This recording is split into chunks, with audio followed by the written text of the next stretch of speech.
રાજકોટ મહાનગરપાલિકા વિસ્તારમાં કુલ 7 fire station આવેલા છે, તેમજ એક ઇમરજન્સી રિસ્પોન્સ સેન્ટર આવેલું છે, જે પૈકી એક કનકરાળ ફાયર સ્ટેશન છે, બસ સ્ટેન્ડની બાજુમાં આવેલું છે, જે જૂનું છે તેને ડિમોલિશ કરીને નવું ફાયર સ્ટેશન બનાવવાનું છે, જેમાં અત્યારે હાલ કામગીરી જ્યાં સુધી બને ત્યાં સુધી અન્ય જગ્યાએ તે વાહનો અને આખું ફાયર સ્ટેશન ખસેડવાનું હોય તો ટેમ્પરરી જ્યાં બીજી જગ્યાએ નાગરિક બેંક સિલેક્ટ કરી છે, નાગરિક બેંકની સામે ડેબર રોડ ઉપર, તો ત્યાં અત્યારે ટેમ્પરરી સ્ટેટનું ટેન્ડરની પ્રક્રિયા ચાલુ છે અને અત્યારે કનકરોડ ફાયર સ્ટેશનનો પ્લાન પાસ કરવાની પ્રોસેસમાં છે.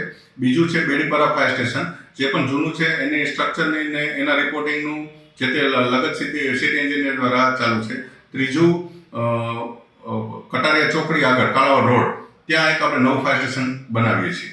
એમ કુલ 3 ફાયર સ્ટેશનો આ વર્ષે બજેટમાં અમે દરખાસ્ત કે ડિમાન્ડ કરી છે. ખાસ કરીને સર આ આરએમસીની પાછળ જે ફાયર સ્ટેશન આવેલું છે એ પણ એકદમ જર્જરિત હાલતમાં છે, તો એને રિનોવેશન કરવાનું આવશે. હા, એ જ કનક રોડ ફાયર સ્ટેશન, એને આખું ટોટલી પાડી અને નવું બનાવવાના છે.